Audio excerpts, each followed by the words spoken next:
igihe abagenzi bawe na cercle yawe abantu bumviriza canke abantu b'umwanya muniniya bari muri kategori y'abantu babacokoranye babandi qui se moquent de la foi.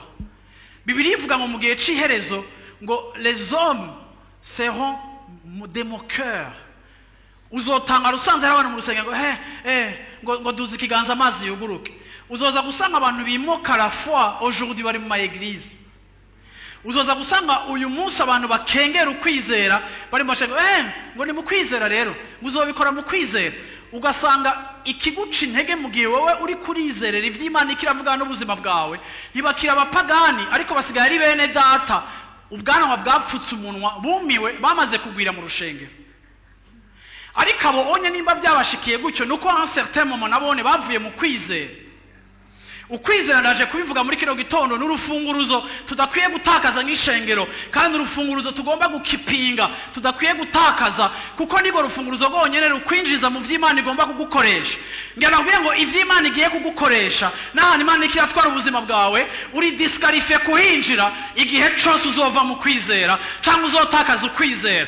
Umekinge shuwa yuko kwizera ari urufunguruzo usigaranye mu zindi zose watakaje urusigarane kuko ari gonyene rushobora kwinjiza amasezerano Imana irikira gusezeranira. Ariko ni wava mu kwizera uzotangura kuja muri reflexion ni waja muri analyse na reflexion uzosanga ata kintu na kimwe kiri muri iyo depot kigupermeta guhangana n'ama obstacle aho hantu kuko bamwe muri mwebwe kugira ngo mwinjire mu isezerano zanyu zikomeye canke kugira ngo ukoreshwe n'Imana ibikomeye igomba kugukoresha birasaba only ukwizera.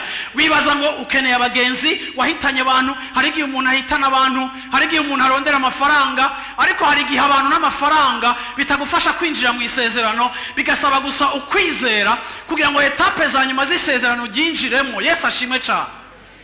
Haleluya. Hari amahaporo ya nyuma aza haleluya akadeklara la mort akakubwira ngo nimubwira dupfira abandi bagatangura kurira utari umugabo cyangwa umugore w'ukwizera. Iyo influence ya masse ntushobora kuzoyiresista. Muri no myaka turi muri influence ya media turi muri influence ya television turi muri influence ya communication turi muri influence y'ibintu byinshi biduha ama information.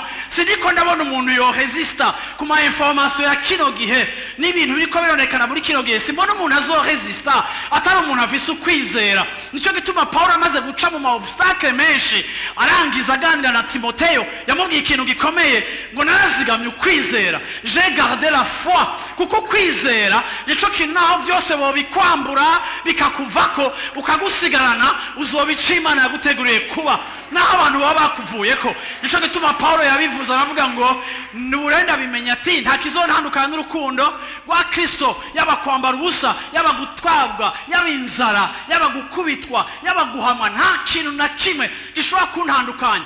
Mu kuvuga mu yandi majambo ngo igihe atakintu na kimwe uzobugisigaranye just keep your faith kuko nigo rufunguruzo rwonyene rushobora kukwinjiza mu vy'Imana yagusezeraniye.